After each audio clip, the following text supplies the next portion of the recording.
Okay, we have James Grant on the phone. Go ahead, James. Thanks for waiting. Hey, no problem. It was John Nellis is right here next to me. So Hey, John. I heard you guys. He's not actually on the phone, but yeah, they say hey, John. All right. But yeah, what's going on? This is James Grant. I'm sitting here calling from DC. John is still right next to me, so I don't think I'm going to be able to do anything about that. Nah, he's a funny guy, but but yeah, just in the vein of the videos coming out, so I guess a bunch of video came out for January 6th. Yep, sure did. Watch the videos. Yeah, so I'm hoping that's going to be good. I guess we heard about Quaglin getting pushed by a known provocateur and a well-admitted provocateur, so I hope that's going to help. You know, I myself was up there at the initial incident there with Ryan Samsel and our other co-defendants, and you know, Ray Epps wasn't one of them. And I just had trial at the end of October, and they didn't, for some reason, they didn't really bring up Ray Epps, the government or the defense. I don't think it was really on my defense to bring him up, but you know, he wasn't really talked about a lot. So I think, I don't know, it's just a weird chapter. I know he got charged with a misdemeanor, but the weird thing is, I'll just say, it doesn't make sense that you would whisper something good. Like if you whisper, there's an understanding you're doing it for a reason, and I don't think someone would whisper something that was beneficial. So I think there's a whole lot with that, and you know, I don't know if we'll ever know, but it didn't come out during the trial. But you know, I think Mickey and Miss Perryman were at the trial, so I'm hoping that went well. Yeah, this is Mickey. We were there. Nicole spent some time there. Nicole Reffitt, Guy Reffitt's wife, Tammy Perryman, myself, awesome. and Helena Gibson. We were in and out. You know, some of us some days, some of us others. But yeah, I did notice that, you know, a bunch of you sitting at the table. And I don't know if you knew each other beforehand, but I noticed Ray Epps in a lot of videos. I was wondering why he wasn't sitting at that defense table. Sorry, go ahead. Huh? I was just butting in to make it very clear none of us knew each other at all. Yeah, and so they that seemingly just picked 5 of us. Yeah. Yeah, that just furthers the question why Ray Epps wasn't sitting at the table with you when I did see him in quite a few of those videos. Right, and he admitted to orchestrating the whole thing, which as far as the 1512 obstruction of an official proceeding charge goes, that's more than I think any of us did, on my indictment at least. So I don't know, just anyone got charged that day, but he didn't. Yeah, kind of weird. Well, I guess he did after so much outcry. Yeah. But yeah, I don't know if we'll ever know on that. And you know, people got charged on some crazy stuff too. Like another guy, Ryan Nichols, told me that that people that were passing the fence along were like charged with 111B, assault with a deadly weapon, I guess aiding and abetting. And I don't know. Apparently, Ray Epps did that too. So. I don't know.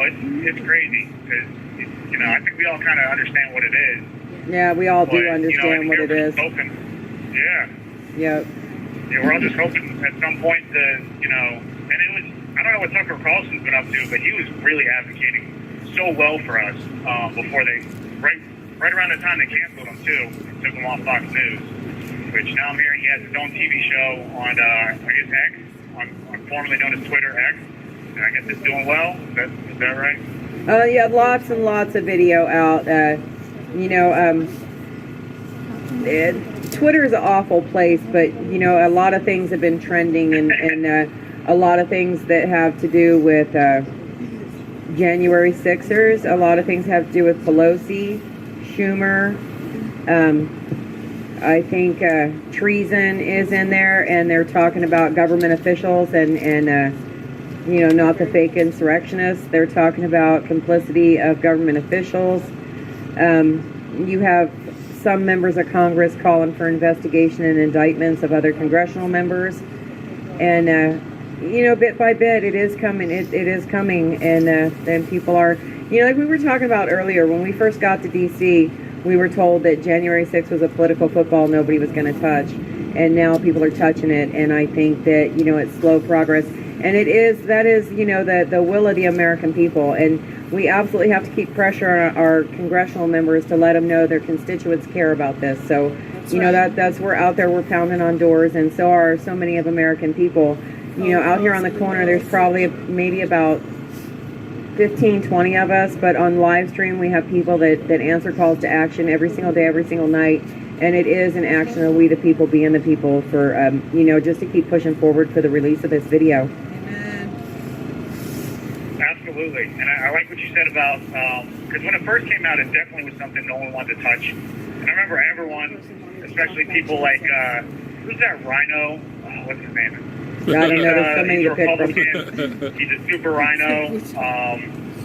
Not Glenn Beck. He kind of is too, though. But, Sean Hannity. He was denouncing us, and really the only one who wouldn't openly denounce January 6th when it first came out was Tucker Carlson. And I think now it's almost like everyone de facto admits that January 6th, had some stuff with it. And then in 5 years, everyone's going to say, I knew that was a whole honeypot. I knew that was sketchy the whole time. Can't wait.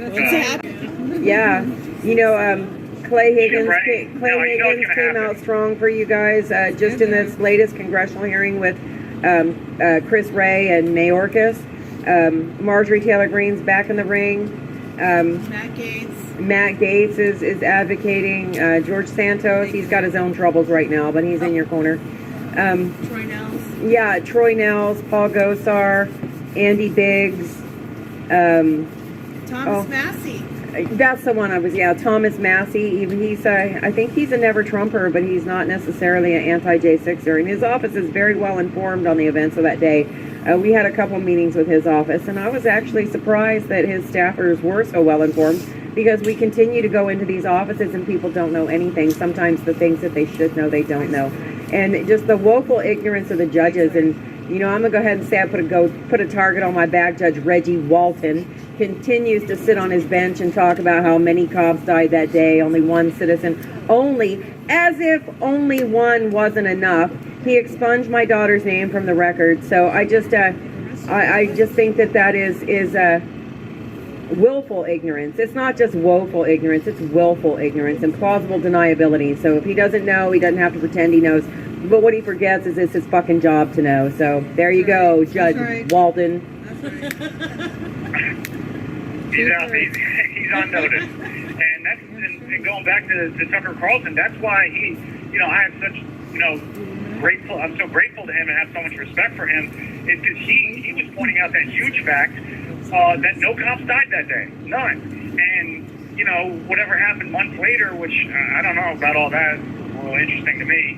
But Brian Sicknick died from either natural causes or, injuries related to the police's own weapons, which a lot of which were misused that day. And that's why people getting shot in the face. You're not even supposed to shoot people at the face, and they've got a hole in his cheek. And I don't know if you guys have seen the initial footage with Ray Epps with me, but this is at the very start of the whole day. And there's a fight in front of me, and I'm pulling someone off. I'm just trying to break up the fight instinctively. And I didn't even see him coming, and he throws this cop sprinting in, throws a full haymaker, and punches me in the face. I don't know how he didn't, quite frankly, almost kill me.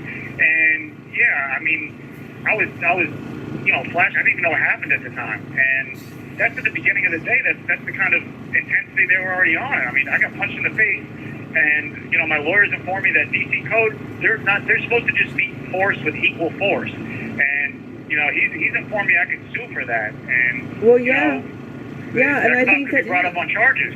I think so too. Arrestable offenses the cops committed that day. Assault under color of authority. And you have 1 minute remaining. Okay, James, I'm not going to let Greta get me this time. She got me with Quaglin, although she always gets us with Quaglin because he just keeps talking right through her. But you can go ahead and say goodbye to everybody and not let Greta get us. So any last words? Yeah.